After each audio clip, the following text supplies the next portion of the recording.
magic of the Sunstone. You're tuned into the Jewel Riders Archive.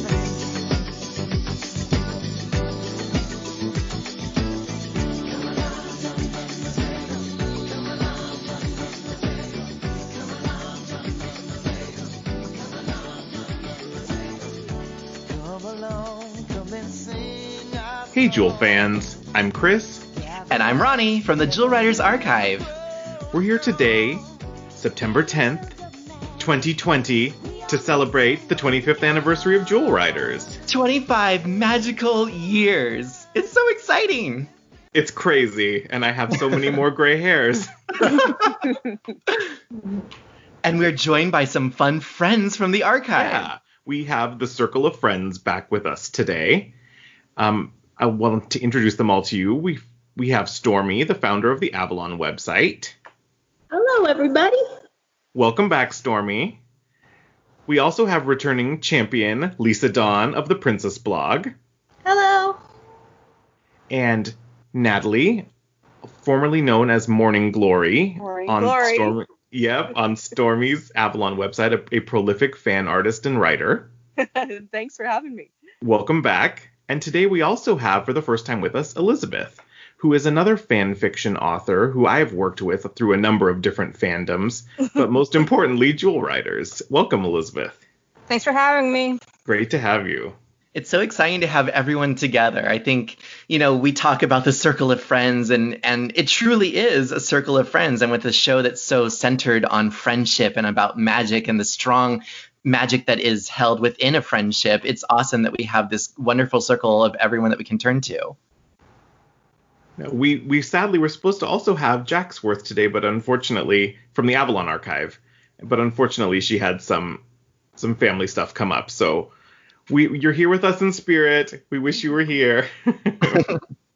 Well, we'll still talk about Avalon Web of Magic, though. Yes. So I guess let's dig right into it. I mean, right now we are celebrating 25 magical years of Princess Gwenevere and the Jewel Riders. It's insane to think about the fact that this show that we loved as children has come of age and is now 25 years.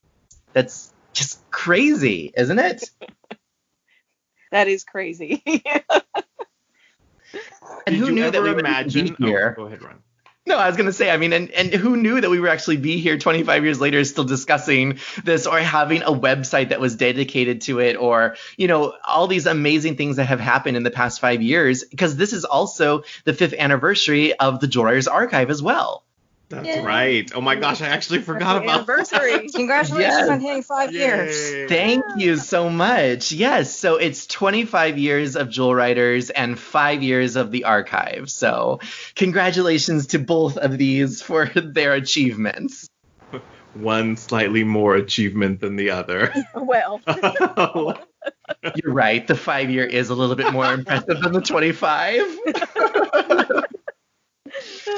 So since we're talking about 25, I think that we're going to have a little bit of a running theme here. Maybe not necessarily 25 things, but maybe like a few things here and there. But we do want to do a quick rundown of our favorite moments, our favorite maybe episodes, our takeaways that we've had from the 5 years of the archive. So it'll be a long discussion, but that's basically the structure of what we're going to be talking about. And of course, we're going to interject our own feelings along the way as well.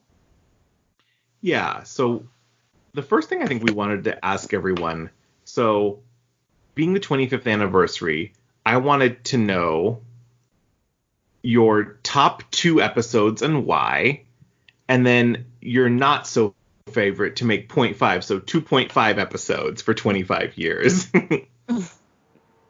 And let's start with Stormy. Oh, no. You're in the spotlight, Stormy. I'm in the spotlight. Okay, so I should have, studied for this test. If I had known. That's what I said. I didn't realize they were going to give us homework. But let me see. Top 2 episodes. I liked Rainbow Falls, the Rainbow Falls Song of the Rainbow. That's what it was. That was the first episode I saw, so that was my introduction to Jewel Riders. And the music and the funny county fair and the waterfall. It was just a neat episode, and it showed me all the magic of the series so that I knew, yeah, I got to watch the rest of this. And the other one, you know, I'm torn between Fallon's family episode and Tamara's family episode. Badlands and then Home Sweet Heartstone. Heartstone, that's right, yes. Because I don't remember many details, and I haven't watched the shows very recently, but I remember Fallon's family episode really having the most emotion. But on the other hand, it's a great episode. Yeah. The other episode has the Prism Fox, and the Prism Fox is cool. Who doesn't love that little critter? She sings in music, for sure.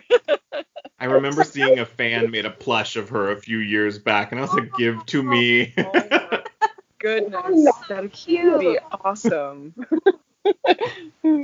Speaking of plush, that's going to be another conversation for another time, but there is an opportunity perhaps for some custom-made plush. I think that's going to be something that we're going to have to announce at a later point. I know. Shadow song, please. Exciting. Well, there'll be polls, and probably by this time there will already have been polls on our social media. Right. Okay, and Stormy, what about your least favorite episode, the 0.5? 2.5, gotta be the fashion show episode. Oh no! Understand. Why, Stormy? Yes. Why? There's just wasn't a lot there. Just Okay. not a lot. Okay, let's turn I to feel like I should be taking a tally. Like, I want to be writing down which ones people liked and which ones they didn't like. I'm interested. I want to know at the end and see if anyone gets a tally mark. Right. Here, See if I will anybody start gets that it. right now. No, I was going to write it. It's okay. I got it. You got it. Yeah. Okay. All right, Lisa, let's move to you. What are your top 2 favorites and your least favorite? Okay. My 2 favorites actually have 2 dramatically different reasons. So Okay. the first one, Song of the Rainbow, which is also one of Stormy's, is for nostalgia reasons. And that's because it was so hard for me to obtain. And I had been wanting to see it for such a long time when I got into the show, because it's previewed on all the VHS tapes. And there's a little flyer of a videotape called Song of the Rainbow that comes with the dolls. And I knew it was about Tamara, who was my favorite character. And I had been wanting to see it for so long that eventually I emailed Stormy about it, and she sent me a VHS of it. And when I finally got to see it, that was one of the happiest days of my childhood. Oh. I could finally see this episode that I had been longing for so long and wishing on stars to see, about my favorite character in the show. And my other favorite episode is from more of a mature writer's perspective, and that would be Full Circle, which was the season 1 finale. And I loved that episode because they did such a great job of bringing the story together. And I took a UCLA screenwriting class a couple of years ago, and they taught us that at the end of a movie or a really good story, you have to have a big gloom where the main characters lose everything.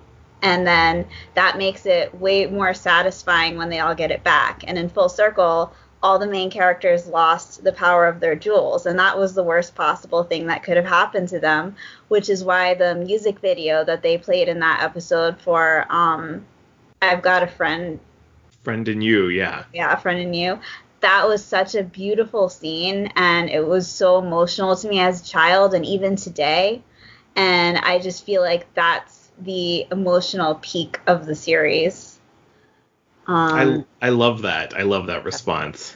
It was just such a perfect way to end the first season, and I don't think the second season was comparable. Personally. No. But I wrote about that also on the Jewel Writers Archive, so anyone. Yeah, you can check out that post right now. Yeah.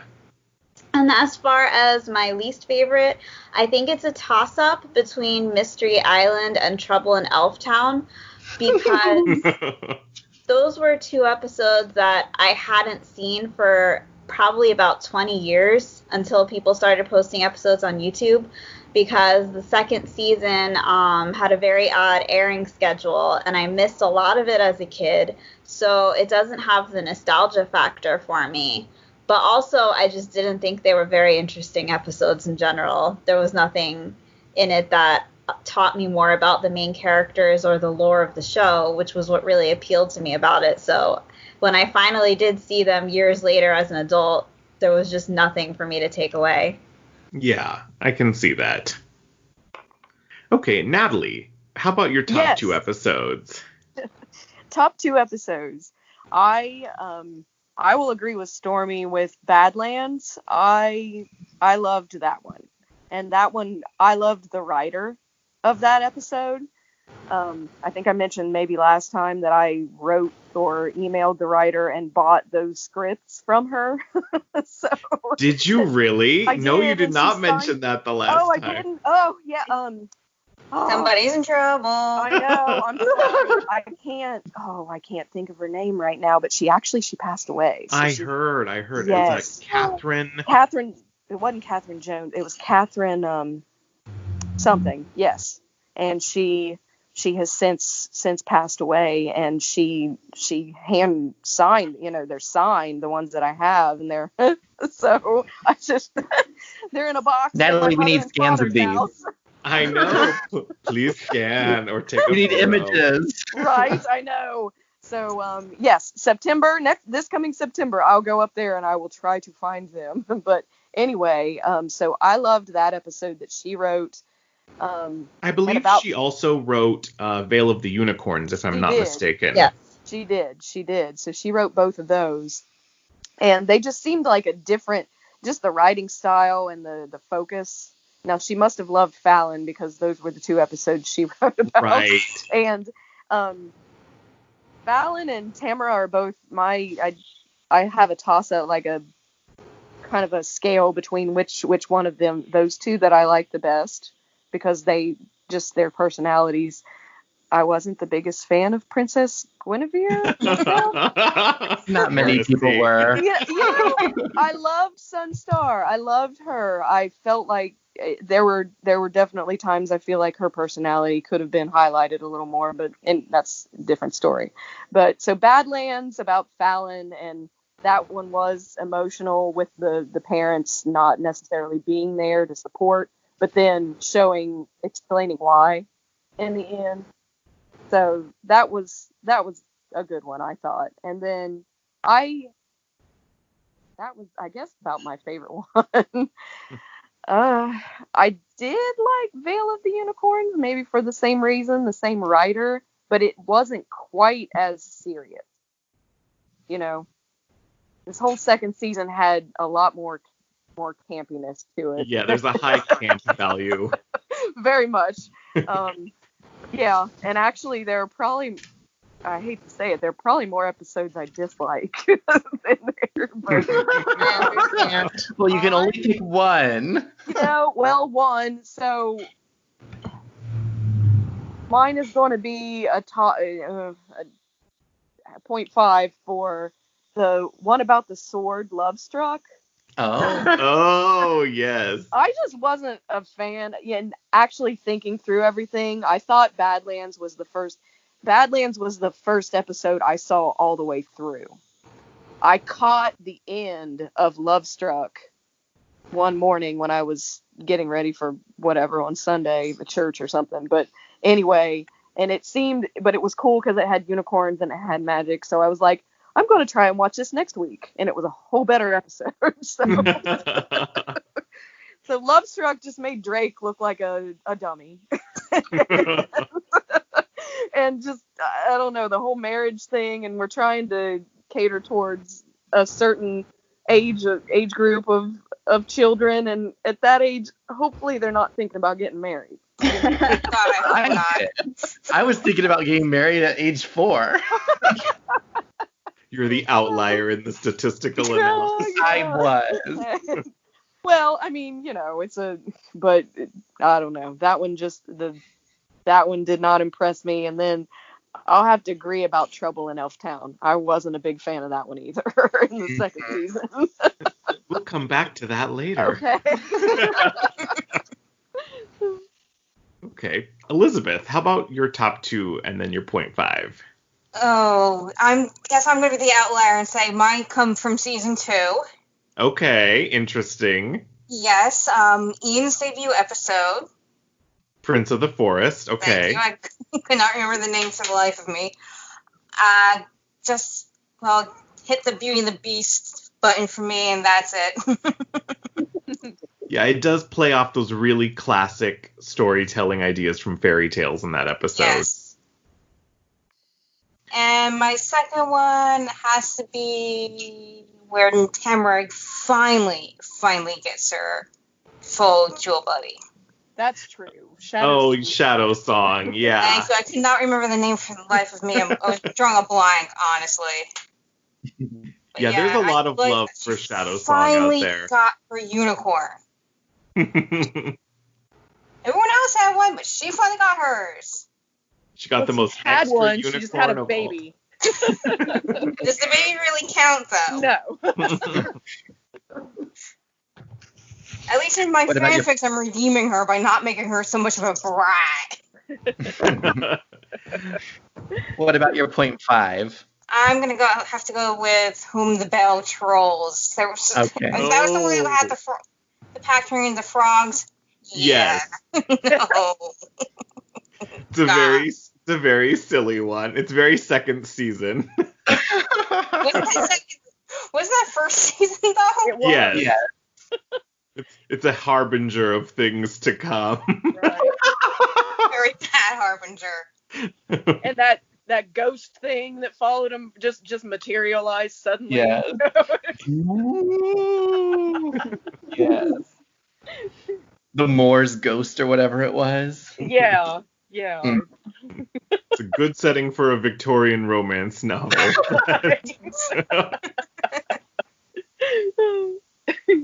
Chris, do you want to go or do you? No, I was going to have you go. Okay, sounds good. So I'm looking at the list, and I have to agree with a lot of people. I'm going to add my vote for Song of the Rainbow as my number 1.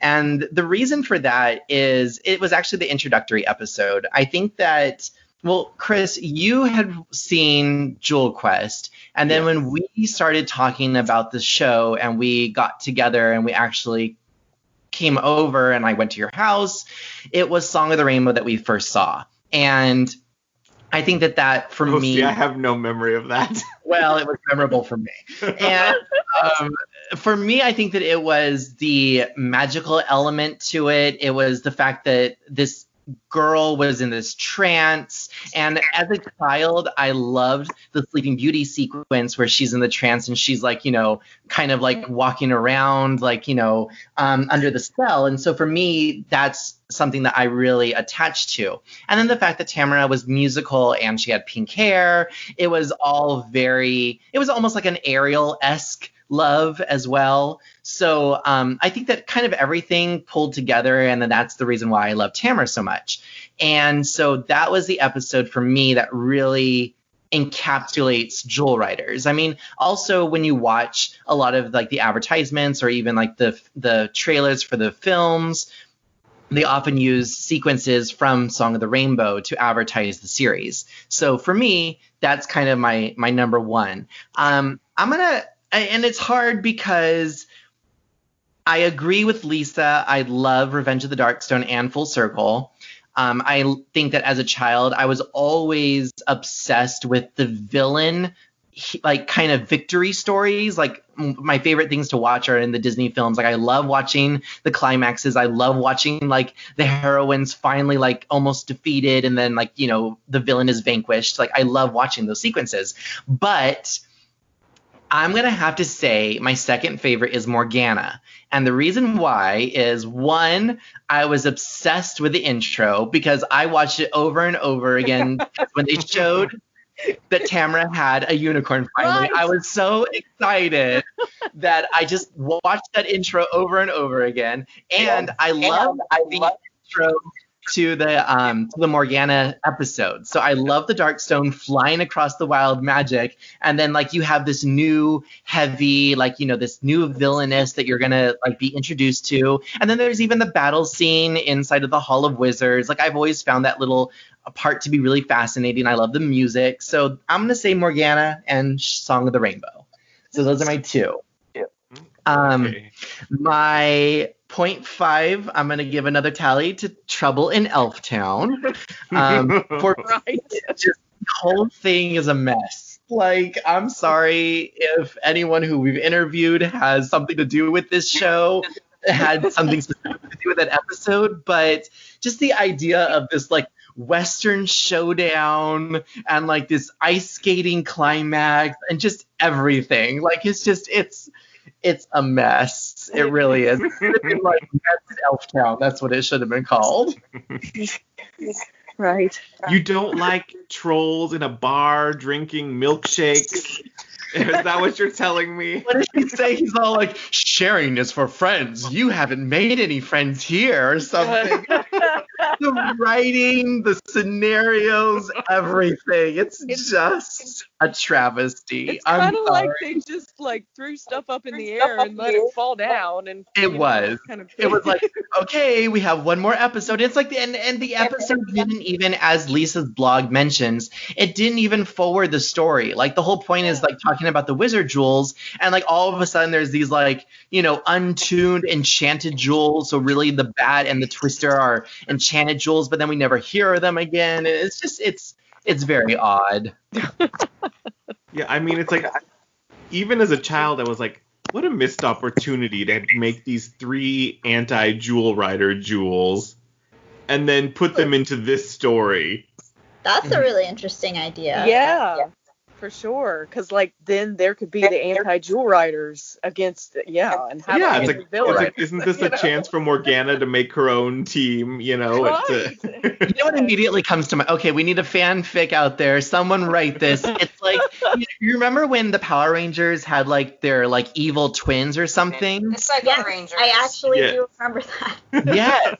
Like that's what this episode should have been. Like the fact that Morgana gets together these like evil Jewel Riders, and those are the ones that they have to face off. Someone rewrite this episode. Make it better. You know, actually, now that you mention it, Morgana did have a team up in the series finale for like 5 minutes when she released the Ancient Wizards, and they started following her and like worshipping her for some reason. If they're evil, you would think that they would want all the power, so I don't know why they would want to like Right. Yeah, that's true. Wizard. But if they had stretched that out and made that the season about her bringing back a new wizard in each episode and like learning about their history, Right. that would have been something really interesting. Yeah, there's so many. You're hired, Lisa. Why, thank you. Oh well, it wasn't. That's the what could have been, but it wasn't. Right. I've always said too, that they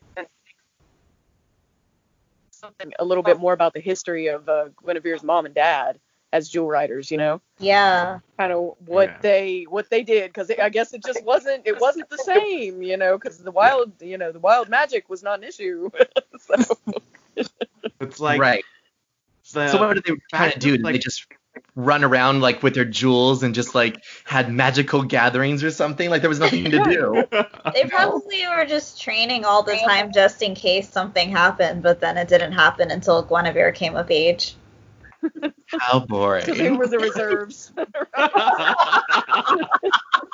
There you go. They had weekend workout. All right, Chris, bring us home. Okay. My top 2, I went with one from each season. Otherwise, I would have probably picked 2 from the first season. But my ultimate favorite episode is Wizard's Peak. Wizard's Peak, to me, has it all. They're exploring a new land. There's new outfits. There's real danger from not only Kale, but the genie. And most importantly, I think Wizard's Peak is the episode for me that expanded the world in my mind. It was the first one that was like, oh, there's ancient scripts, there's the Hall of Wizards, which means there are multiple wizards. There's this amazing place full of all these artifacts. And then there's even, there's a mine train chase scene like Indiana Jones. It's like, I love it. Attraction materials, that's what it was. It's like if they were honestly building something, they could have made that into a roller coaster. Oh yeah, for the Jewel Riders theme park, you can go ride right? Wizard's Peak. Wizard's Peak Mine When is that Train. opening? 2030. Yeah, after they end the lockdown, I guess. Exactly. But yeah, and it's also an episode that really brings the Drake-Gwen not quite romance to the forefront. And I really like their flirtations and banter, and it to me the whole thing reads like kind of an old-timey like adventure movie. Yeah. And I think that's why I like that one so much. With a heavy dose of world expansion, which as a writer I really appreciate. I'm always there for those tidbits being thrown out. Like Gwenevere, all of a sudden she's been studying ancient wizards and she can translate walk this way. It's like, there's only one way to go in this tunnel now. Right? I never even thought of that. Well, she wants to get the credit. All right, second episode. Okay, I'm going to disappoint Stormy right now. And my favorite second season episode is Fashion Fever. Fashion Fever! I think it's just because it's such a ludicrous, farcical episode. You have all of... To me, it's like in theater, when you have a farce, it's a thing of like, if there's a hallway, there are multiple doors and people running in and out of the doors. And That's a Scooby-Doo cartoon. Exactly. Exactly. It's got dumb jokes like Fallon having to peel potatoes and I'm stuck peeling potatoes for the princess. She's on her own. Or whatever it was. The babies trying to be in the fashion show, the wild magic blob, but also a sword The fight. song is really catchy. I like the song. That's true. It has its moments. The chandelier, they cut. Yes, the like I love that sword fight at the end with Drake and Fallon and Kale. And But see, also, Chris, I think that's the running thing between your favorite episodes, though, is because of the fact that you do prefer Drake over the girls, you kind of latched onto the episodes where also Drake is not necessarily seen as the stupid character. Like, I think that in a lot of the episodes, he gets made fun of, where you obviously enjoy these episodes because he's actually more the main character. I don't know about main character. I mean, it's pretty evenly spread, I think, in that episode. Well, but Wizard's Peak. But I mean, I think that, like, he does have a fight with, like, Kale and things like that. yeah, and also that episode makes me laugh. I know it's stupid and I know it's ridiculous, but it makes me laugh. So I've got to go with that as my season 2 favorite. And So then I'm interested in what your 0.5 is. I mean, was there any doubt it was going to be Trouble in Elf? Oh, yay! You have a winner! I mean, you're like everyone has said, it's a hot mess. You have characters ice skating at the end, which could have been a really cool thing, even if it was spun differently. Should have put that in Wizard Peak. I mean, with the ice. Yes. Now, which episode was the one with the sheep that went bad? Oh my The fairy god. Oh, that's the fairy princess. I'm sorry, that was another hot mess. Yeah. Oh, I love that episode. And Lisa's also done a blog about the history of the fairies, where she talks about that as We well. haven't shared that yet. No, we haven't, but Not it's yet. coming. So, So in Tally, we do have some love for Song of the Rainbow as probably the top favorite episode, followed by Badlands. And then we have our winner for point 5 with Trouble in Elftown. So, it is interesting the fact that, Song of the Rainbow and Badlands were favorites. And I think that those two episodes, again, they're not Gwen-specific episodes. They are more focused on Tamara and more focused on Fallon. And I think that just shows the fact that there was a lot more people and fans who really identified more with the secondary characters, rather than your main character. And just Trouble in Elftown, I think that it was just a mess. So that's the one that people love to hate, apparently. It also has the most irritating main character, though, all along. The what? Was Tamara secretly the main character all along? It's called Princess Gwenevere and the Jewel Riders, but there are so many stories that revolve around Tamara. Well, that was my theory. Tamara definitely takes the spotlight a lot. Like I said, it should be renamed Tamara and the Jewel Riders. Right. But I mean, and talking a little bit about Avalon Web of Magic, I mean, honestly, that's the reason why I think that Emily is more the main character, at least within the first couple of books where, she's more the focus and then before Kara is. So. Yeah, and that also follows the sequence from the series where Tamara and Fallon received their jewels before Gwenevere. Right. So they were the ones who knew about them, and Gwenevere was asking them all the questions. Right. But again, I think that it just, focuses on it. Because her parents were jewel riders. Well, you're saying about the fact that Gwen wasn't really prepared. That makes no sense. Her parents are jewel riders. Why was she not prepared? Yeah, she should have been training for this.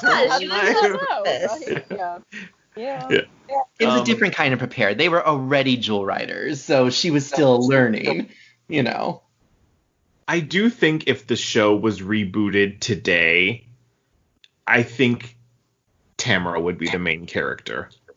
Mm-hmm. I think because it provides a better entry point into the world, and basically, you're almost better off to have the princess and the royal court as a setting for a non-royal share person. Equal importance. Oh yeah. I don't think there would be a main character if it were rebooted. It would be about the three It would be girls. a team. Yeah, that's true. Yeah, but Tamara is a good entry because she's the farm girl from out in the sticks who comes exactly. to the big It would be a good opening. But I mean, it's also interesting when you even look at like a modern show like She-Ra that we were just talking about. And yet, while the She-Ra character and Adora are fan favorites, I think that a lot more people have, latched onto other secondary characters more, where those are more of their favorite characters. Yeah, that's another reason I said I don't think there would be a main character, because in the She-Ra reboot, it always comes down to the threesome of She-Ra, Glimmer, and Bow. It's always about the three of them. Sometimes there are other characters who come in and out, but the three of them are always important. And I feel like in Jewel Riders, there's an even stronger bond between the three, because they are the Jewel Riders. They are the show. Mm-hmm. You can't have, one without the other two. It wouldn't work. Well, and then even Ketra, she's also a fan favorite as well. And I think that that's for other reasons where a lot more people have identified with them. So I feel like a lot of modern cartoons, whether it's kids or adults that are watching these, they latch on to kind of, the awkward one, maybe the one that's kind of more of an outcast, like the misunderstood character, rather than the pretty princess who's perfect in all her ways. That's just not relatable. They did try to do that by making Gwenevere a newbie.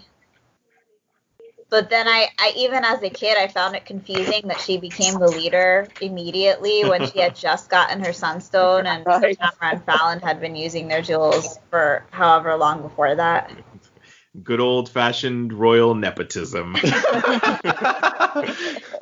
You're automatically promoted, but I've only been it for one day. You're the leader. Congratulations. I mean, that's what Merlin basically said at the end of Jewel Quest. Gwenevere, you shall lead the Jewel Riders. And she even says, but I don't know what I'm doing. Oh, my goodness gracious.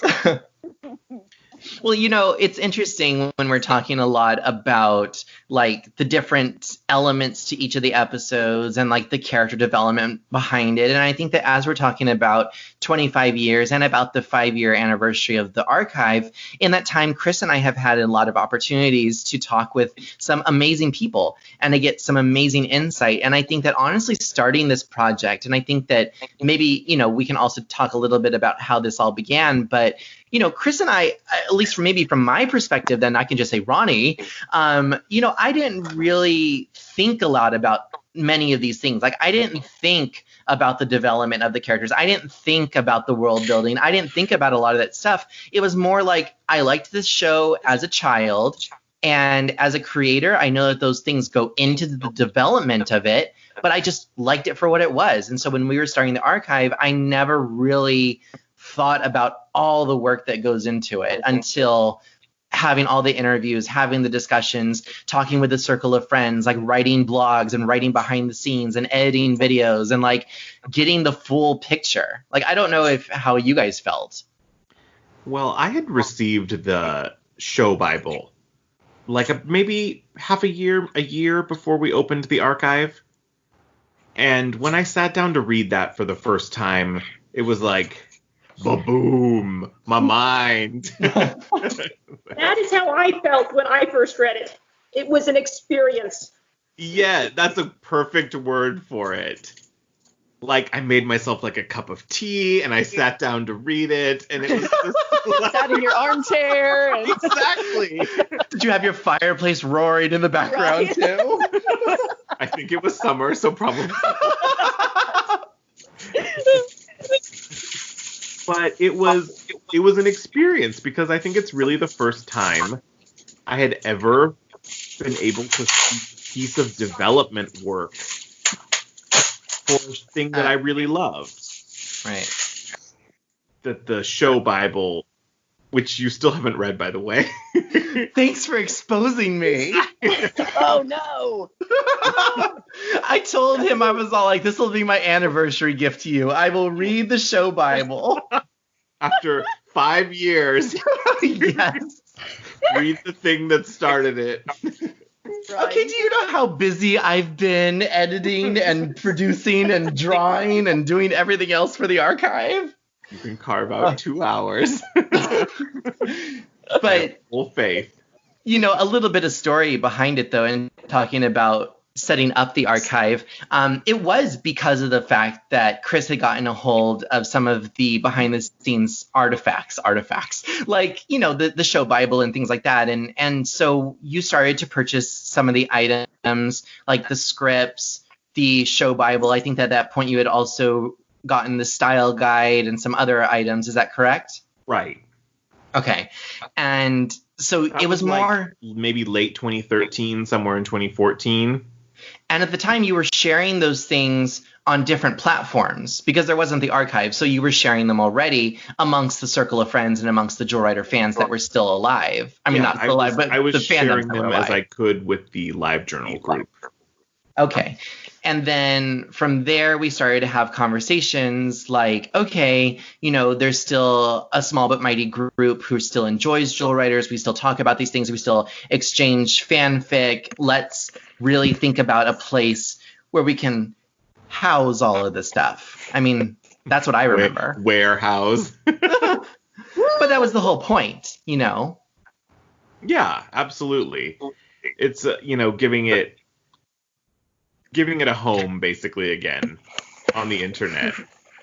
And we said that there really isn't an outlet for, like, officially for Jewel Riders. Like, there is no website, there's no nothing, because we had been inspired by Stormy's Avalon from a decade prior to this. So, that was kind of the basis for the Jewel Riders archive. And so then we decided, okay, you have some of these items and you've been sharing them on whether it's the live journal or Flickr or other places that you had been sharing them. Like, let's actually create a domain. Let's create a whole kingdom where we can essentially house all of the archived, scripts and images and things like that. Like, I don't think that we really foresaw what would happen. Like, we definitely had our hopes that, one day we would interview people, but I I don't know. Like, what was your initial thoughts? Well, I don't know if I've said this before, but I was like, well, it'll be a nice small thing, you know. That's how it And then, always of starts, course, it turned into this thing that ate my life. For 5 long years. Who needs a life? Right? Not Chris, that's for Overrated. sure. Jewel Riders for life. There you I think I need that on a t-shirt. JR for L. Oh my goodness. But yeah, But no, after wanting to house would've it. probably just warehoused it, and here's a blog, here's all the materials, have fun, bye. And then Ronnie stepped into the picture. But that's something that you're much better at than me, is thinking about how to really share all of these materials with as wide a group of people as possible. I know when you were making the list of all the different social medias, I was like, I didn't even know about these. And I'm like, you mean there's things beyond like Facebook? And I I'd never even thought of Facebook as a platform to share that kind of stuff. Right. And, I think that whether it was for better or worse, I mean, that's just the way that things kind of formed. But originally, you're right. I mean, I think that you kind of had this idea that you just wanted to put all the content out there and make it available.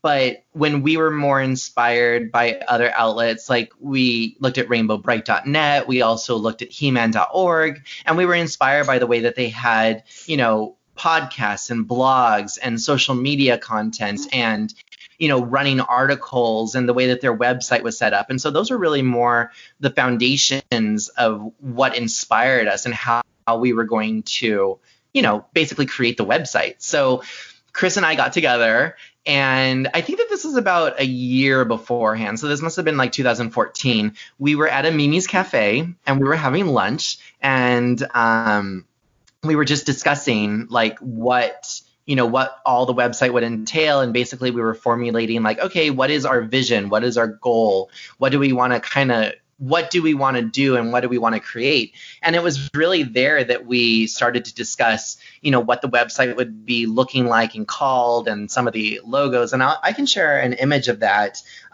that very early concept, but that's basically where it all started. And it was there that we divided accountabilities. And I think that I definitely pulled the wrong straw, but I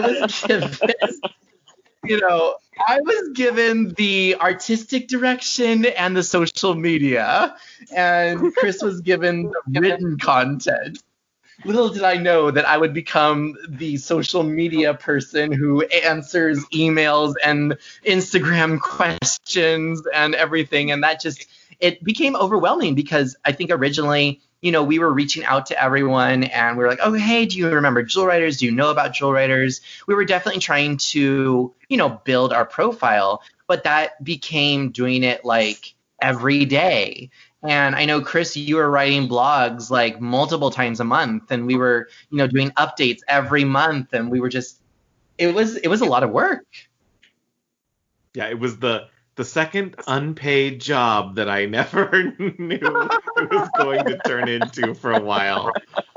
Right. But I have to say, I really admired you guys for doing all of that, because you inspired me to start the Princess blog. Well, thank you. Yay, we inspired someone. And I'm constantly amazed by how quickly you can write, Lisa. I was like, oh my gosh, she's so fast. It's like... Well, thank you, Lisa. But I mean, your blog, is the way that a blog is. And I think that that's the good thing, is that you focus on the written content and you focus on sharing those elements to it. I think that, I don't know. I mean, maybe we just took on much more than we could actually do, but it was so much work, especially in the beginning. I was really surprised by how much work you were putting into it. I was like, wow, these guys are just super Crazy. Dedicated. Thank you. I appreciate it. Oh, that's very sweet. And throughout all of that, one of the people, Natalie, still didn't know about the archive. I did not. It's okay. It's okay. All of my marketing efforts. We forgive you. Well, But, you know, I remember I moved away and I completely changed like emails, everything, and then I also got off of Facebook. So, so It's all good. You found us eventually. I was just on YouTube of all places. Right. And again, that's the thing is that we had so many different social media outlets. I would be interested, and I think that if we could just go around the room. I'm interested in, your earliest memories of the Jewel Riders archive. What, either A, how you found us, or, what exactly was it that you really were inspired by when you first saw it? Like if there was something that definitely stood out for you and like, wow, like this is cool. I have no idea that this existed or that they have this or whatever it might be. So Stormy, I'll start with you. Well, how I found it, I assume Chris told me about it. I think he would have gotten in touch and said, oh, we made this thing. And then I went there, and then I read the show Bible, and oh my God. Building, I love it, give me more. And we gave you more. So, yeah, that's my story with the archive. Not terribly interesting, but boy, I'm glad that you guys are there. Oh, thank you. I think I do remember, Chris, you did write Stormy, didn't you? Yeah, I mean, we were LiveJournal friends at the time, and I'm sure you were part of the LiveJournal group. I was. And I think that you posted the teaser image that I created. You posted that on the LiveJournal, and you're like, hey, Jewel, you didn't have Jewel fans at the time, but you're like, hey, check out this thing that we're doing or something.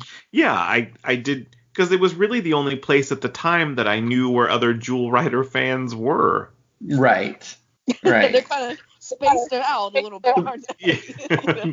Yeah. I was like, oh, well, there's some people here already. I think they would be excited to know about this. Right. Well, Lisa, how about you? Yeah, well, my answer is similar to Stormy, but how I first got in contact with Chris again was a little different. Because I had deleted my LiveJournal for personal reasons, and I switched to Facebook, and I think I lost touch with him on Facebook for a while until I randomly wrote a fan fiction one day for one writing group I was in, and started looking up to see if there were any Jewel Riders fan fictions, and I found Chris's amazing novel about how Tamara got her heartstone and became a Jewel Rider, and I was like, wow, this person loves the show as much as me, if not more. I need to find out. So I contacted him and realized that he had been on my LiveJournal group back when I had a LiveJournal, and we reconnected on Facebook, and because of that, he was able to tell me right away about the Jewel Riders archive, and I was super excited about it because Jewel Riders has always been my favorite, or one of my favorite shows for pretty much my entire life. That's never changed. So I was so glad that I had randomly discovered his Tamara fanfic and got in touch with him again so he could tell me about it as soon as he got started. Oh, the magic of Tamara. I'm so glad that I finished that then, because that's the reason. It was awesome. I really enjoyed it. Oh, thank you. Lisa, was there something when you first went to the site or when you first looked at our social, was there something that really grabbed you about the archive, like anything that we had?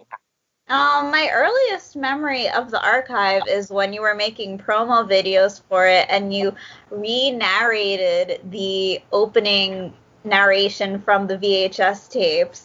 And yes. Made it for the archive instead of for the tapes, and I thought that was just so cute because I was like, "Hey, I remember all this dialogue." Come join the fun. Come join the excitement.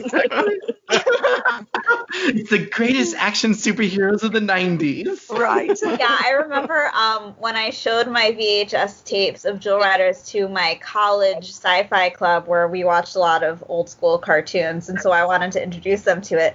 They saw that narration at the beginning of the tape, and as soon as they said, was it the most amazing action heroes of the 90s or something like that, everyone in the room burst out laughing. The most amazing action heroes that you've never heard of. Not the X-Men or Batman. Yeah, no one else Right. understood it but me. I was trying to introduce them to it, and I guess that wasn't the best way to introduce them. Oops. Oh, I love that Oh, story. well. I love Well, that. to us, they were the greatest action heroes, perhaps. Yes, for sure. Oh, that's sweet. Thank you. And you know, that teaser trailer was a lot of fun to make, but like everything else, we were rushed to do it because in the timeline, it was, okay, you know what? We have the website, and Chris and I were going back and forth on deciding what the website would actually look like and what the color scheme, what the platform, like we were discussing all that to the very last minute. And I had created the logo that we use. And so I did that, and then we put it up on the website that was like a hold page. And I think that, Chris, we had it there for, was it a month or something? Or how long was it? I think it was about a month of that black hold page with the logo. Right. So it was about from August 2015 until September. And it was like, oh, debuting soon. And then we had like the hold image, and it had basically like, you know, the fact that we're going to have scripts and memorabilia and behind the scenes stuff. So again, we were really pushing, you know, to make sure that a lot of people knew about it. And I think that we got something like either a couple of hundred or 1,000 or something people saw that hold image. And so we were excited because there was also an opportunity for people to sign up to get informed, like, oh, like we're actually going live, like click to get informed and to be updated. But I think that only a couple of people actually signed up. So I think that right there we should have seen that, hey, there is a fandom, but it's still small. Like, you know, we're not going to necessarily be the large fandom that like She-Ra or, you know, someone else like Power Rangers or something like that has, you know. Well, and there's always But the that issue also that also I think makes it easier to find, because if it's a really popular show, there would be like thousands of fan sites, and then True. no one would be able to group to one place and meet each other. Because there would be so just- positive, Lisa. and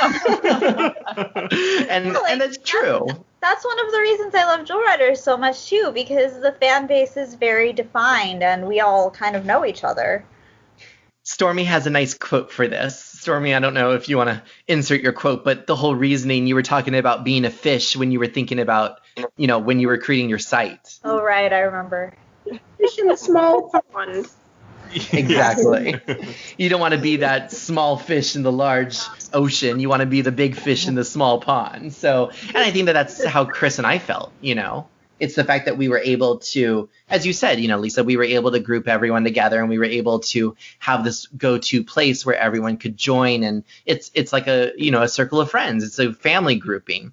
And so then we made those videos and we posted them on YouTube to get people interested. And from there, we started to release the scripts. And so for me, you know, that was definitely a part where, for me personally, it was like, okay, wow, this is really game changing. We have a lot of, you know, items that maybe not have been shared before, or maybe you would share them. I don't remember on I had definitely not scanned all of the scripts. Okay, so those were still being shared. I think, yeah, nobody. I never got through all the scripts when I was posting them to LiveJournal. I think it was just the show Bible, probably the style guide, and like maybe 2 or 3 of the other scripts. Mm-hmm. I gotcha. And then as we kind of ramped up to open the archive, I was like, well, I'll just save this. And then we'll release them, and that's kind of what intrigued people. So then going to Elizabeth, I actually haven't heard your story. I kind of know Natalie's, but Elizabeth, what's your story with finding the archive? Well, I was also in the LiveJournal group Chris was in, so I found the style guide and show Bible via him.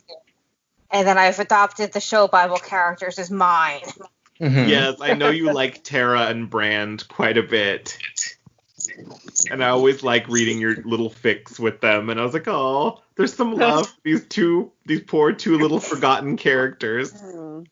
Hey, I saw all the show Bible characters. What are you talking about? They're my babies. Well, now. I definitely hope that you do enjoy, like when we had the art submissions for the different characters, with the Brand, you know, the designs for him, and with Tara as well. What were your feelings for those then? I'm interested. When I found out about the show Bible characters that got dropped, why were they dropped? These guys sounded awesome. So I'm like, okay, no one's using them? Fine. I'm going to explore them and use them myself. And have you had a chance to look at the art that people made to design them? Yes, I did. And what did you think? Some amazing art there. I know. I'm always like constantly surprised by the turnout of really good art that people make. And I'm like, wait, what? Like, where did this come from? We have these amazing artists here? Well, of Okay, point out course. one more thing. Archiveofourown.org also has a Princess Gwenevere section up. What is it? Oh, Archive of Our Own? Archive of Our Own is a large fan fiction repository website. Oh, like DeviantArt? Like fanfiction.net, but better. Okay. And yeah, I've slowly been posting some of my old stuff there too, hoping to, enlarge the Jewel Rider section a little bit more. Mm-hmm. Yes, And they're rather small. I think I have Yes. most of the contribution I think to it's it. you and me. Well, I mean, but again, that's the whole thing is that, when we were starting the archive, you have all these different little subgroups. And to Lisa's point, yes, it's not necessarily maybe the thousands of groups that these other properties have, but you still have lots of other, fans for Jewel Riders, whether it's on, fanfic or DeviantArt or Instagram. And it was kind of just all over the place. So, the fact is that we still get those people who are like, oh, I didn't, know about it, or I didn't hear about it, or whatever it might be. And I think that's kind of like Natalie's story. But, whether it's people had moved on or, they weren't necessarily looking for Jewel Riders. But then a lot of times we have people who, come upon us and it's like, oh my gosh, like I remember watching this show as a kid. Like I found you as Natalie, and you can tell your story, but it's like I found you through whatever site. Do you want me to go ahead and tell? Yeah, go ahead. Yeah. So Coop and I had a nostalgia night where we were watching we sat down on the couch and we said we're going to watch some old cartoons from our childhood, because he, most of the ones he had I'd heard of, but he hadn't heard of some of the ones of mine. So of course I said, well, we're going to watch this episode of Princess Gwenevere and the Jewel Riders on YouTube, and it was Shadow Song, because I love that one too, but anyway, good. And right at the end of it, I saw this thing about Jewel Riders Archive, and it said podcast, and I said, oh, what is this? Yay, my marketing worked. It did. So I said, okay, I'm gonna go ahead. So a couple days later, I went back on YouTube and I watched the podcast, and then suddenly you mentioned, oh well, this is from the old Avalon site, and these are the fanfic by Morning Glory, and I literally just fell off my couch. I was like, wait, they're talking about me.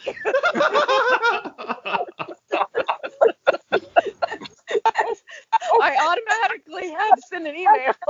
I said, and I had my phone sitting there. So of course I went straight to the archive from my phone, and I started looking, and I said, wow, I have to check this out like right now, but I have to email them first and say, hey, you probably didn't know this, but I didn't know. I had no idea. I didn't know I was being used on this website. Well, no, nothing like that. No, nothing like that. That's been long enough ago. It's like public domain now, Well, Chris has a story for all of that. Didn't you try contacting everyone?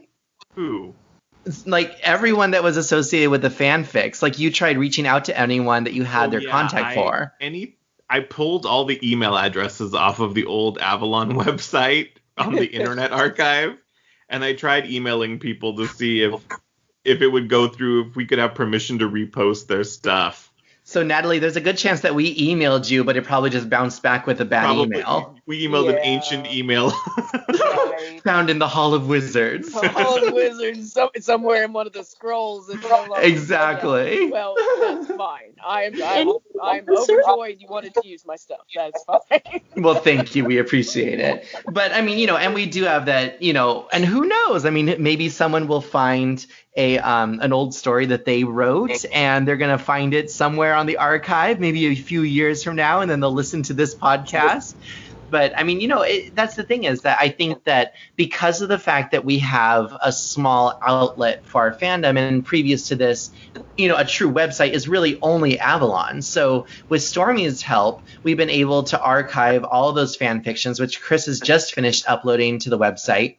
So we have an archive of all of those fan fiction, as all that fan art, any information that was housed on Stormy's Avalon page is now on the Jewel Riders archive. So I think that it's awesome, the fact that we have a legacy. I mean, I know that we're celebrating our 5 years and the 25 years of Jewel Riders, but essentially the fandom is celebrating 25 years as well, because, Stormy, with your launch of Avalon back in 97 or so, yeah, so it's like it too almost has, it's more than 20 years, almost 25, but the fandom has been writing and has been sharing for just as long, which is an amazing story.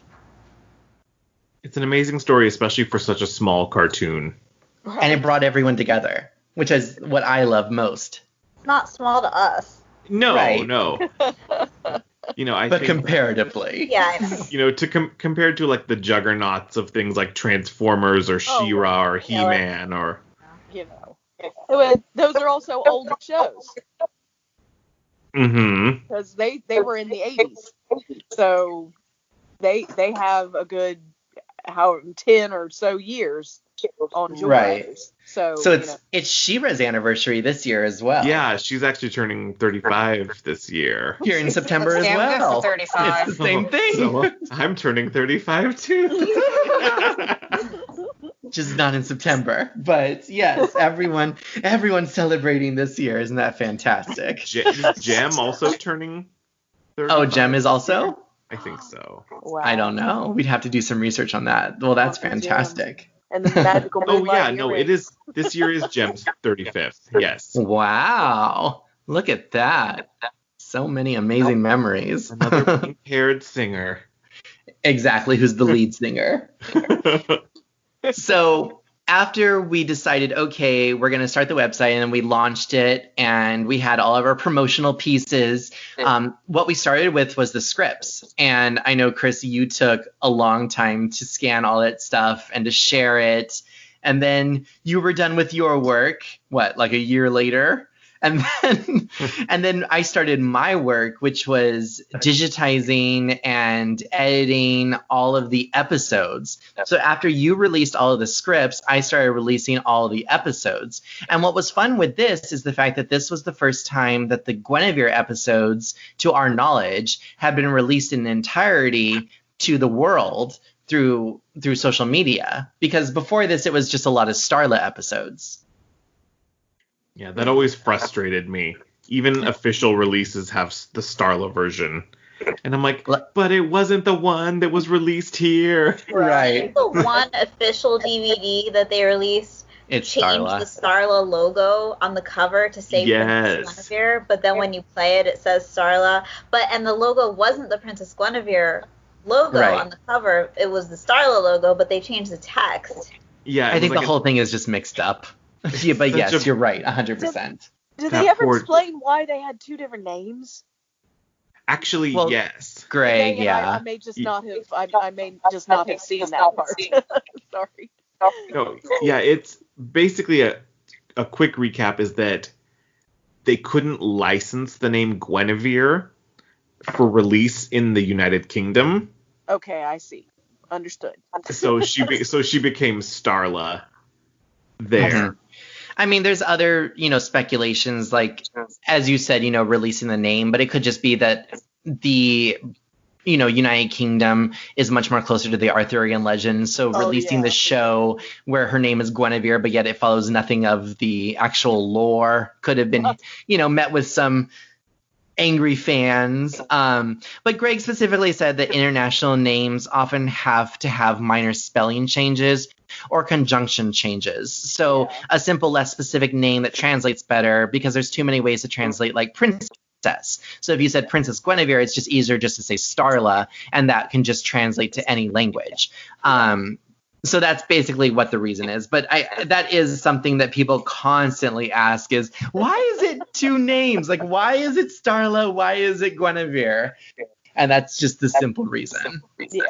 And then after you we could released, have avoided the whole thing if they just called the show just Jewel Riders. Right.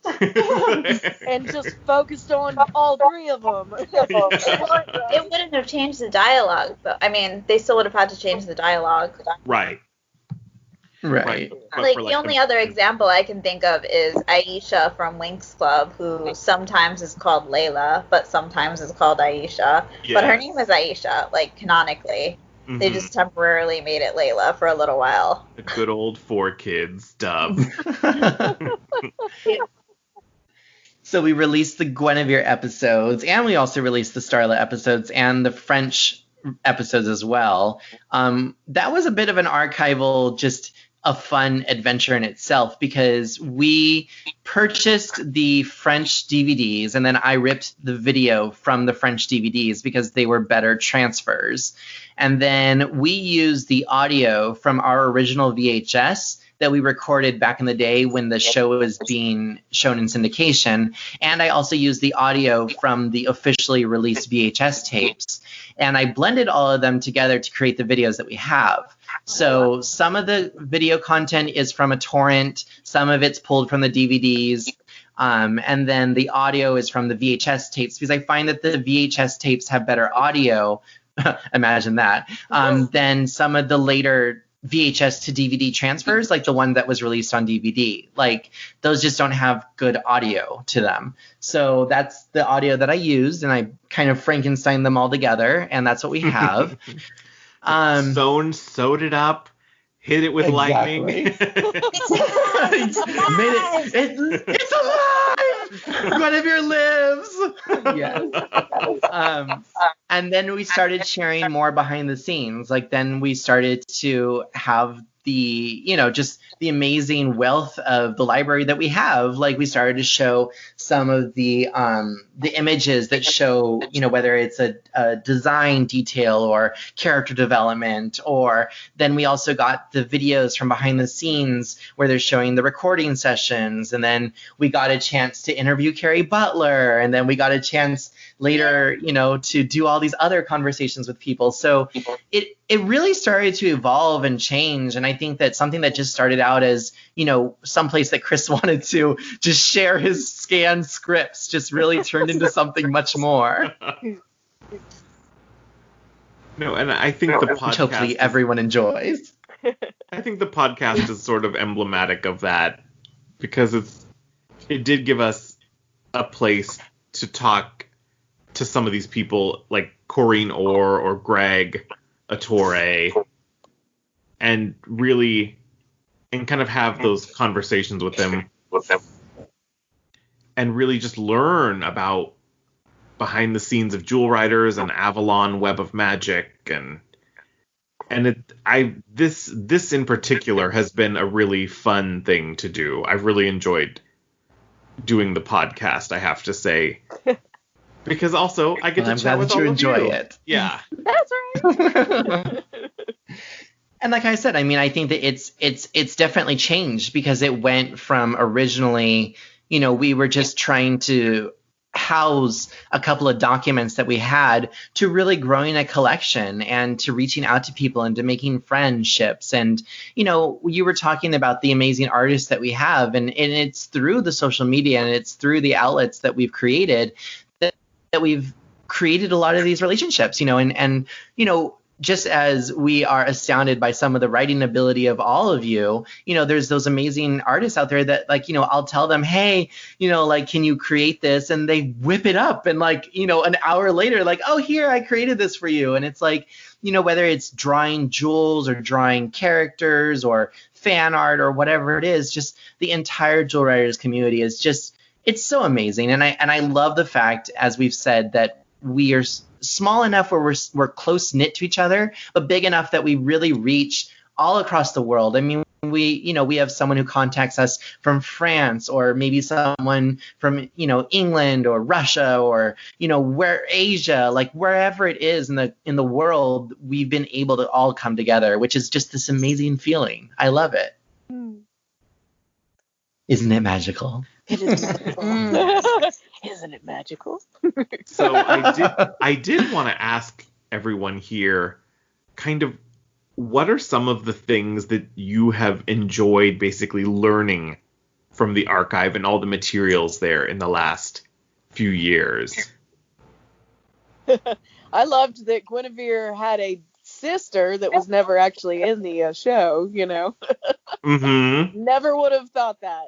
No, that was like a mind blown moment. Yes. I was like, completely hidden, you know. And aside from just reaching out to the fandom to get their, artistic visions of what Tara might have looked like, to actually get genuine character sketches, to show like what the character might have looked like in reality, that also was amazing. It's like the fact that there is this, design work out there that exists and that we are so privileged and lucky to have about this show that we just love. Yeah. I didn't know that there was video footage of the recording sessions. That was a real treat. Yes, those are courtesy of John Beach, the voice actor who played Archie and Drake. Nice. And and I love that I think they're recording either Revenge of the Darkstone or Full Circle. Both. Yeah. And you can just, you can watch Corinne Orr like being amazing as Kale and her laugh. And I also love the fact that Laura Dean is, just over there being pregnant, and she's just sitting down and still recording her session. Like, that's so sweet to me. Like, she embodies Tamara. And then to see a young Carrie Butler doing her performance as well. And then John is just, recording it, and he's kind of doing, like, I guess we could say a selfie, like, of his performances. And I love it. But, Lisa, why specifically did you choose that? Like, what is it that you took away from that? Oh, I just love the idea of being involved in a production studio and like knowing how everything is made. Like, I'm the person who watches every single bonus feature on every DVD I've ever gotten. So oh yes, to see that actually come to life and to see these actors in a room together recording, and that it's not just some sort of magical thing that popped up on my TV screen, that makes it feel so much more grounded and something that I could actually realistically be a part of someday. Mm-hmm. Almost definitely. I mean, I totally understand with you about like, being part of the behind the scenes, and definitely watching all the bonus features. Like, for me, that's the highlight. Like, I probably have seen the movie in the movie theaters. So for me, it's watching all the bonus features to show like the making of. Exactly. It's too bad they don't really. DVDs have declined a lot in popularity. They're kind of going obsolete now. Everything is streaming. They are. Yeah, I just bought like 10 new DVDs. Well, actually, Disney Plus does have an extras section, but it's very easy to miss. It's not. Yeah, it's also limited. Like, I mean, if you went and looked at the bonus features, like, like if I went to my Platinum DVD release and looked at all the bonus features versus the extras, those were the streaming best. side. Right. Platinum. Those are the best. Now, we bought one on Amazon. It was Rock of Ages. Mm-hmm. It had all the extra. I mean, we bought like whatever one had all the extra scenes and whatnot. And then afterwards, they had interviews with a bunch of the different bands that came to the set and watched them actually record the songs. So there may still be some versions you can buy digitally that have some of those bonus features too, Right. Possibility. But it's just the fact that we like watching.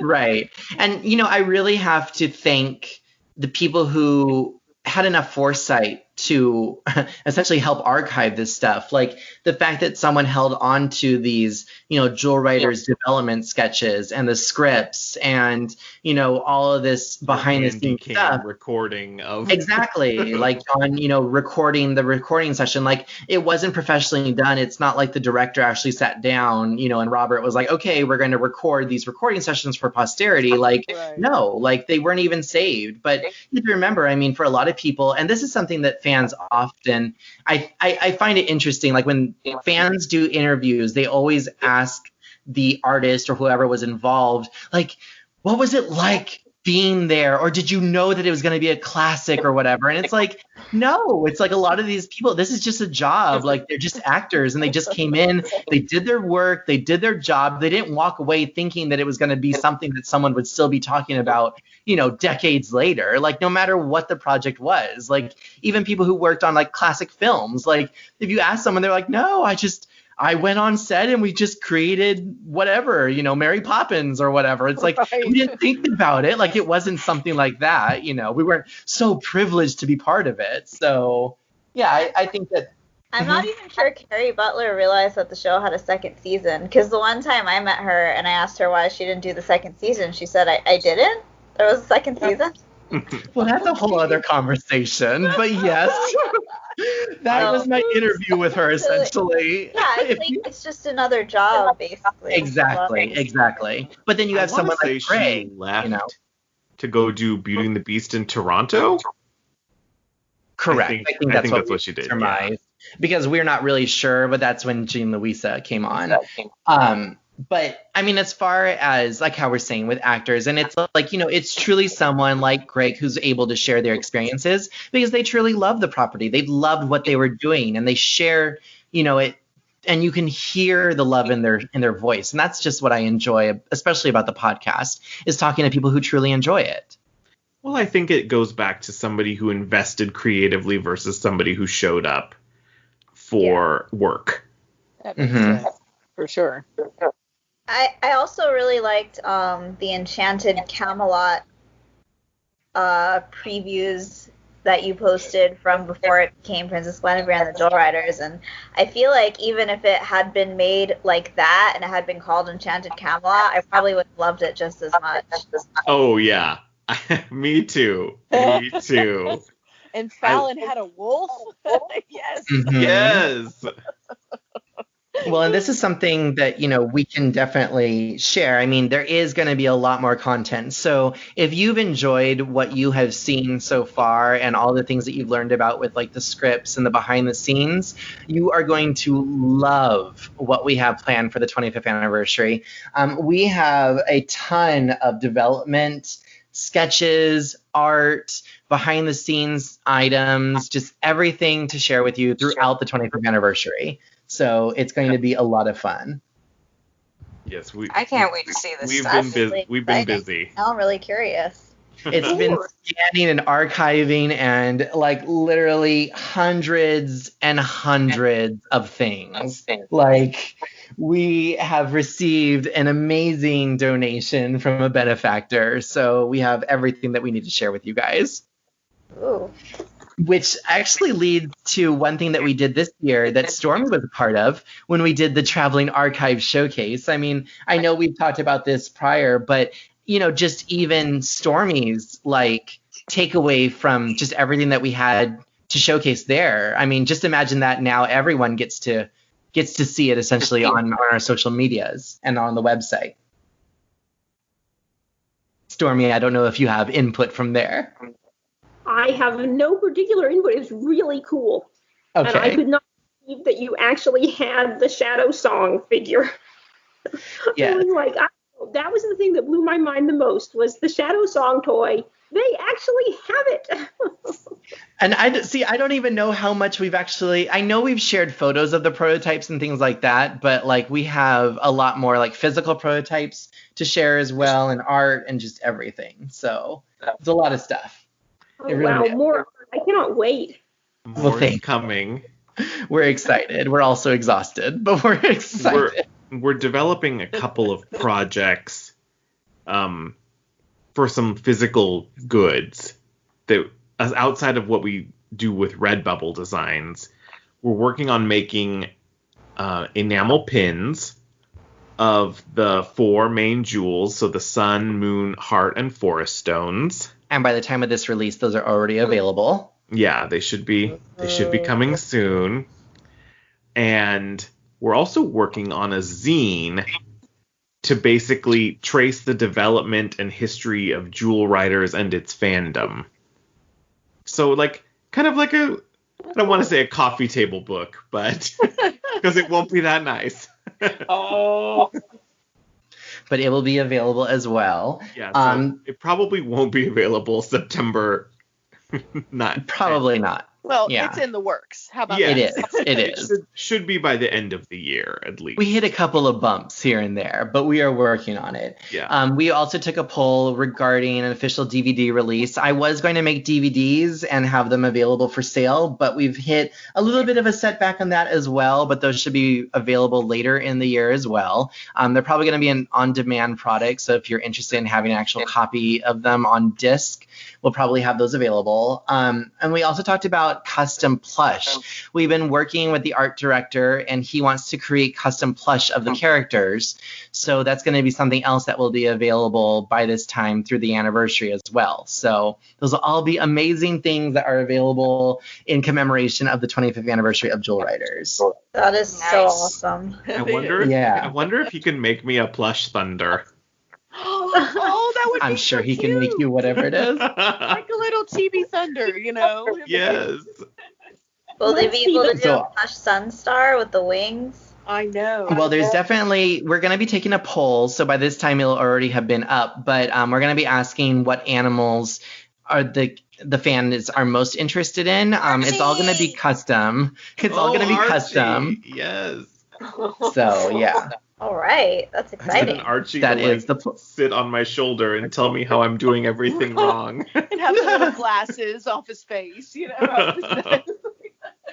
So that is that. That's the plan for the anniversary. You know, everything that we've talked about, like I said, you know, it's the fact that we just wanted to create a place to share our scanned papers, and it became truly a fandom, like a kingdom of friends, and that's what I love most about it. And it's the fact You that we were might able to say connect. a circle of friends. Yes, a circle of friends. Our little kingdom is a circle. Yes, and you know, it's just been an amazing experience, and it really is mind blowing to think that it's been 5 years for the archive, and yet, I mean, a part of me definitely feels like it's been 5 years, but then a part of me is also like, I can't believe it's been 5 years. Like, you know, it's just the fact that there's been so many amazing memories, and we've done so much. And whether it was interviews or meeting up with people in person to go to toy shows or to create a showcase ourselves or to do Instagram lives or to share, you know, prototype images that we had no idea existed. It's been such an amazing thing. Yeah, we were with sadly supposed to do another one of those live archive shows in Southern California. Well, I think that Alas, COVID. we will create something, but I Well, think that, you know, yeah, obviously the safety of our fans are the most important Of thing. course. So like many things, unfortunately, had to be canceled, but that's still something. I mean, just like with Disney anniversaries, the anniversary extends past the year, and it'll probably go until next year. An so- anniversary lasts for 3 years. Exactly. Well, if Comic-Con can go virtual, your tour can go virtual.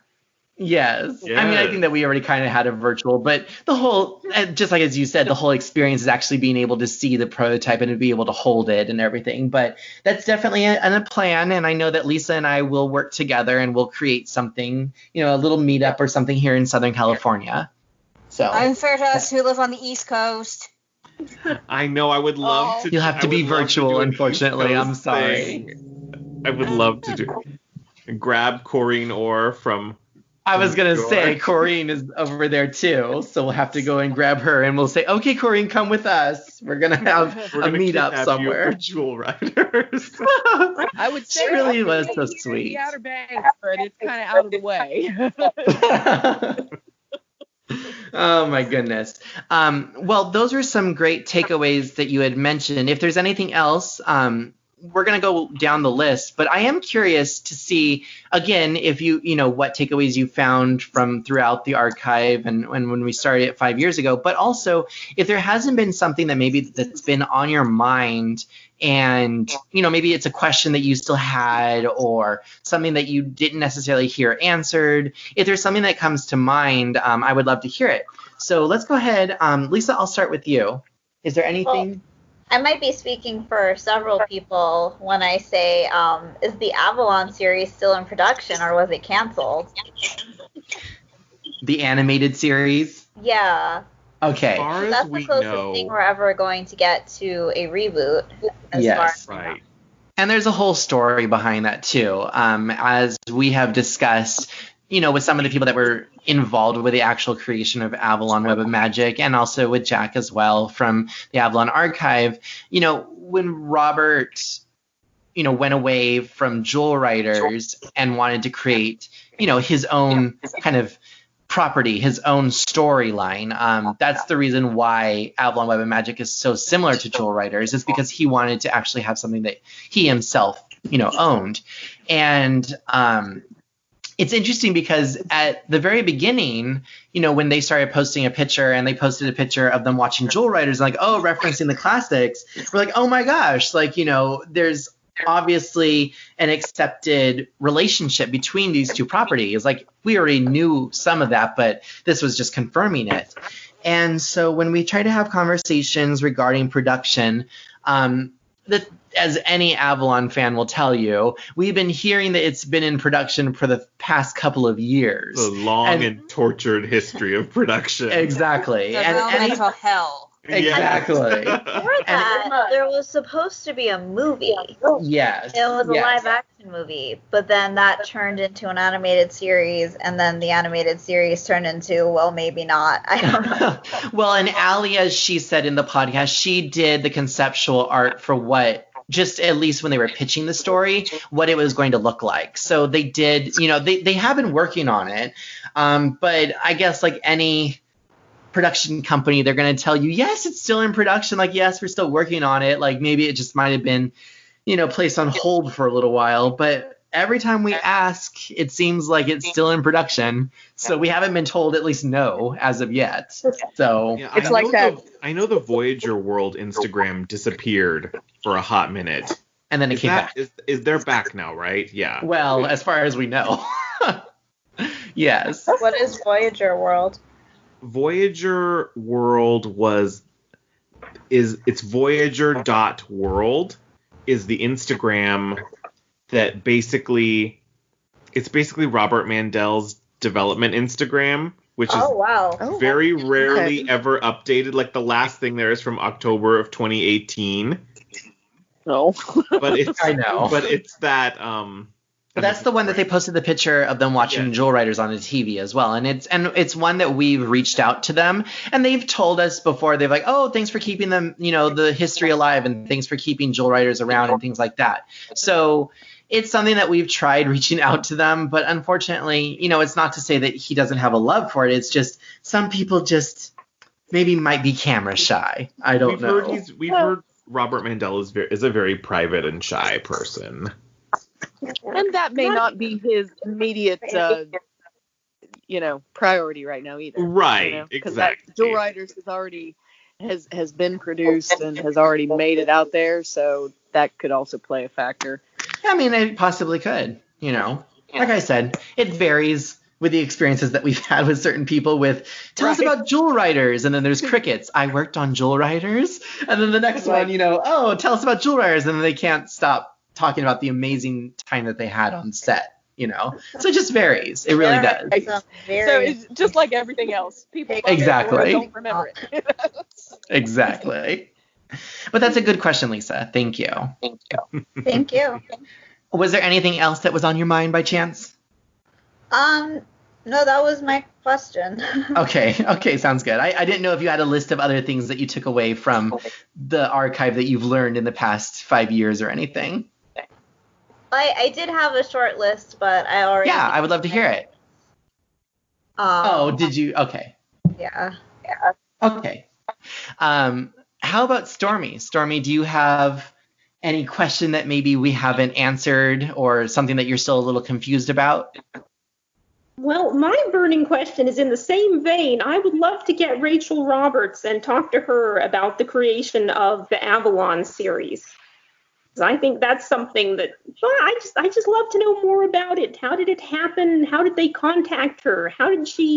What did they give her? Did she have some kind of an Avalon show Bible?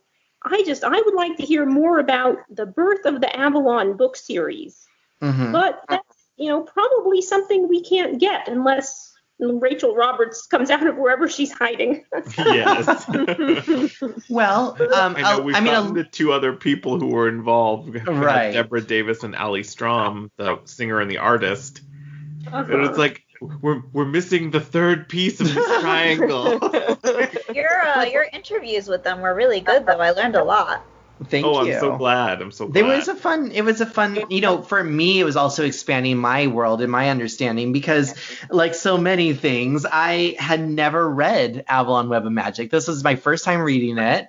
And so I was exploring the world for the very first time. And so to hear their interviews and to hear their, stories, I really loved it. I thought that it was a fun experience. But if we are to take anything, and again, this is just surmising, but Allie did not know of Jewel Riders. Deb, I think she said that she didn't really know of it either, but they were more the hired creative. Rachel and Robert worked more closely together to actually develop the series.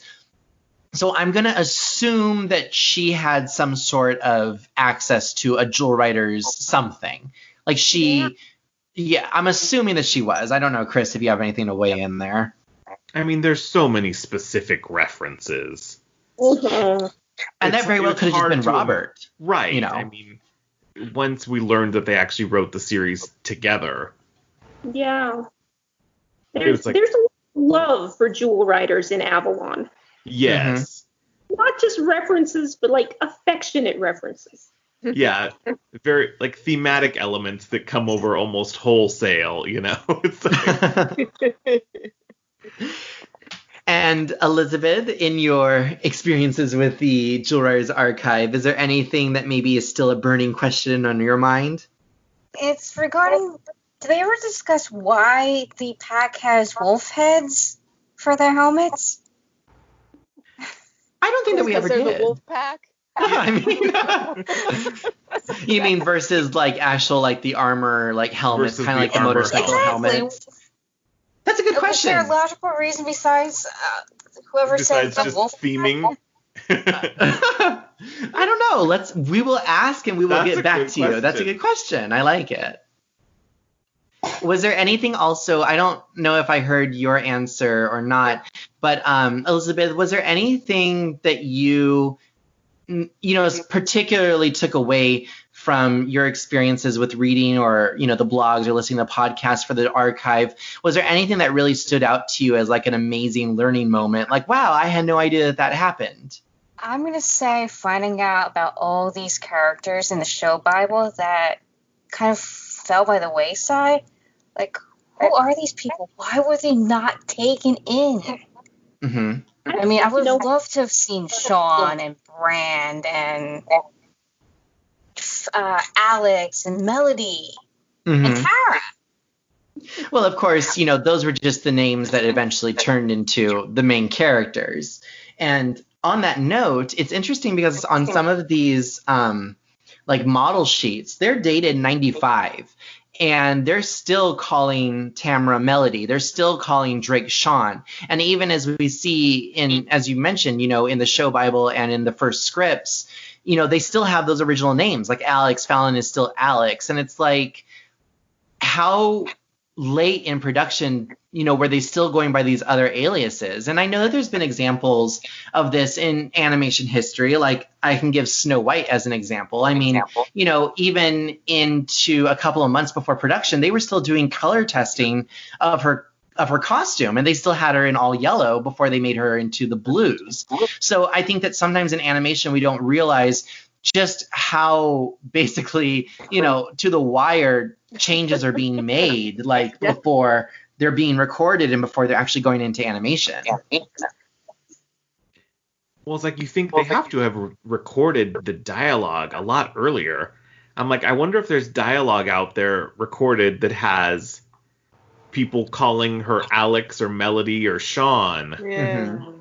Like in a pilot type or a pre-pilot episode kind of thing, yeah. I'm going to probably say no, because, I mean, I think that Corinne would have probably made mention of that, but also she had mentioned, the fact that they did the recording in the spring. And some of this stuff is the spring when we still have, Melody and Alex as the names.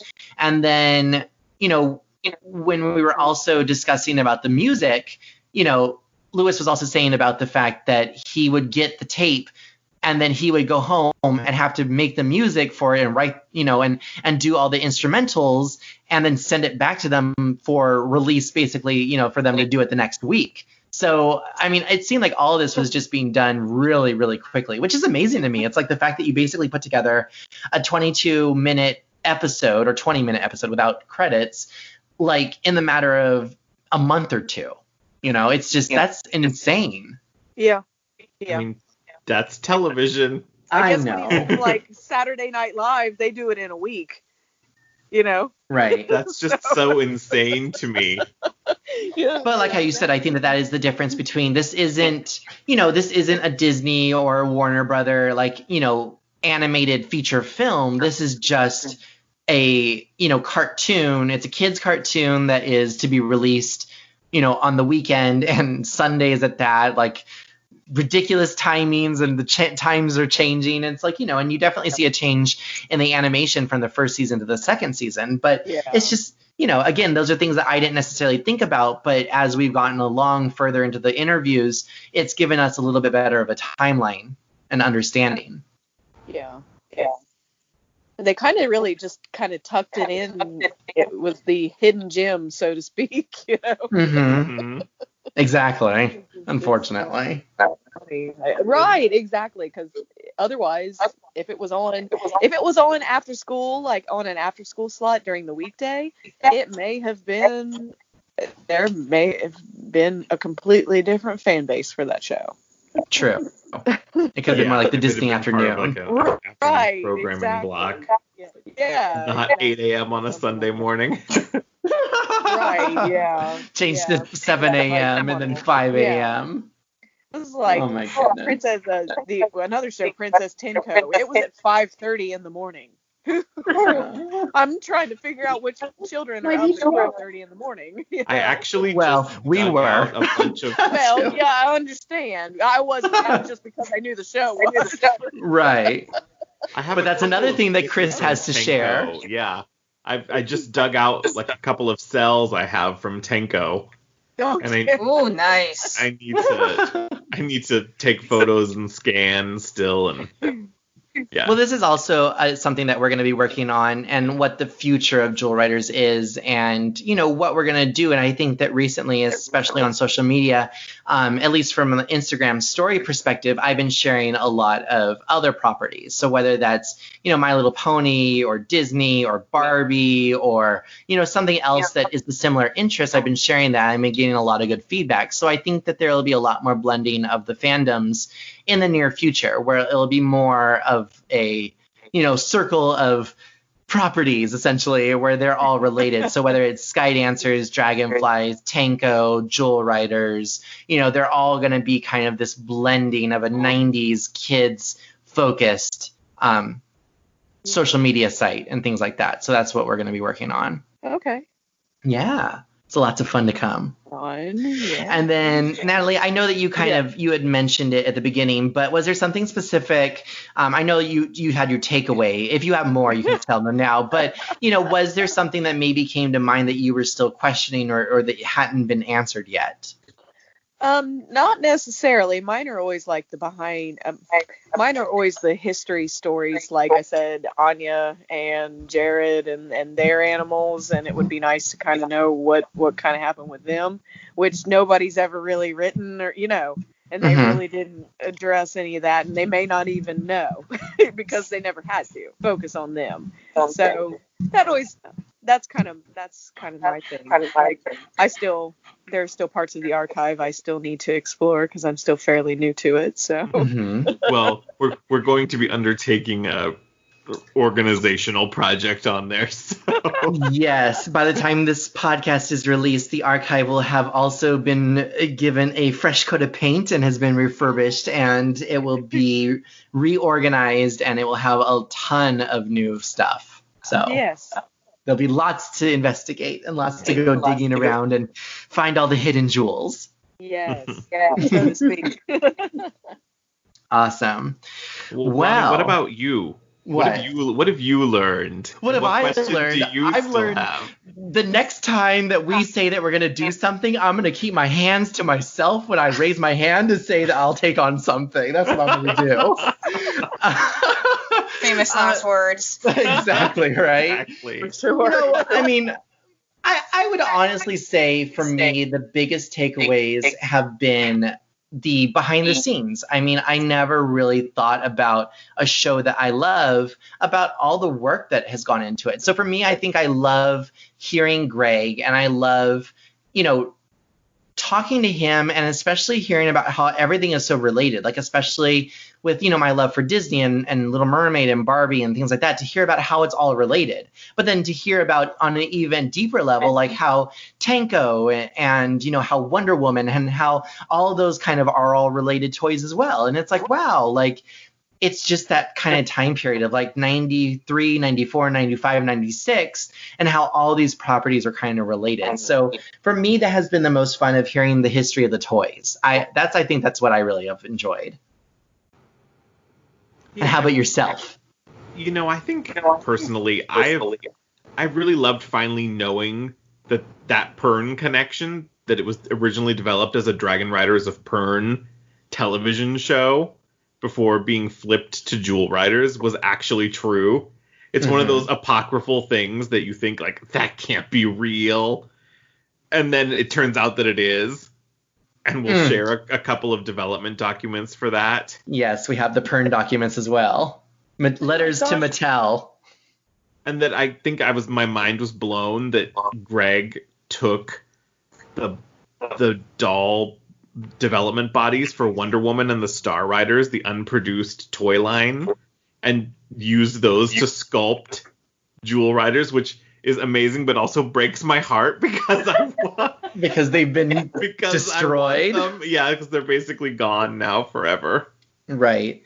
But we at least have photos of a lot of those things, at least for Wonder Woman. There are those photos. And for Jewel Riders, at least, we do have more photos of prototypes. Like, when we're discussing, again, like I've loved the history of the toys. So when we're talking about the fact that there was going to be a crystal carriage and, later there was going to be enchanted jewels.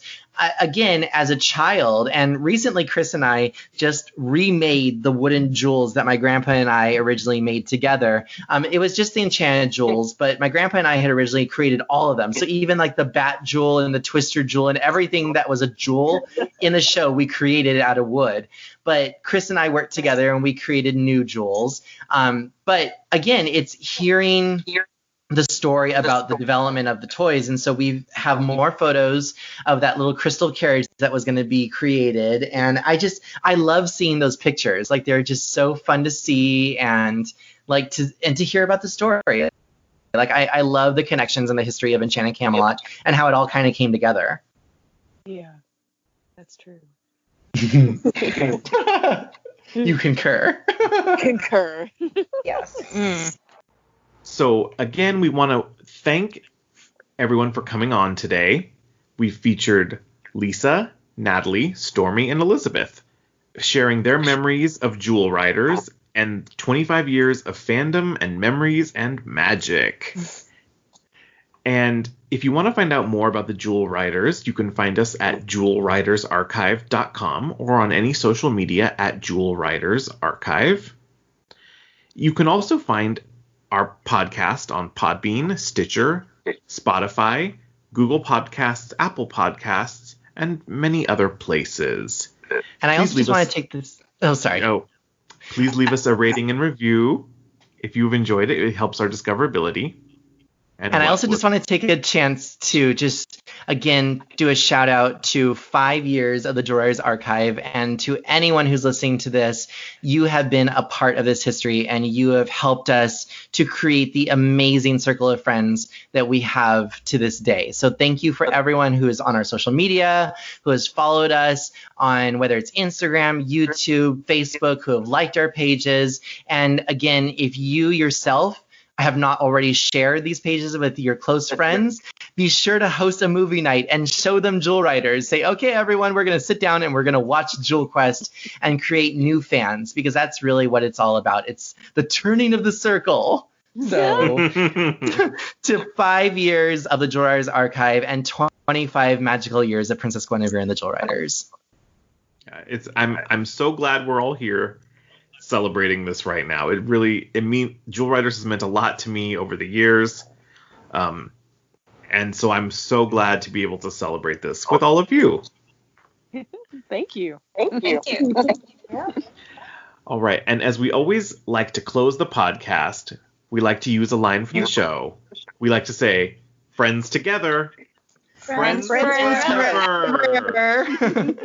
Happy anniversary, everyone. Happy Thanks for listening. 25th. Yes, 25 magical years. Thanks, everyone. I hope you guys have a fantastic day. Thanks for listening. And don't forget to follow us on social media, like our pages, follow us, repost, and just give us all the love that you possibly can.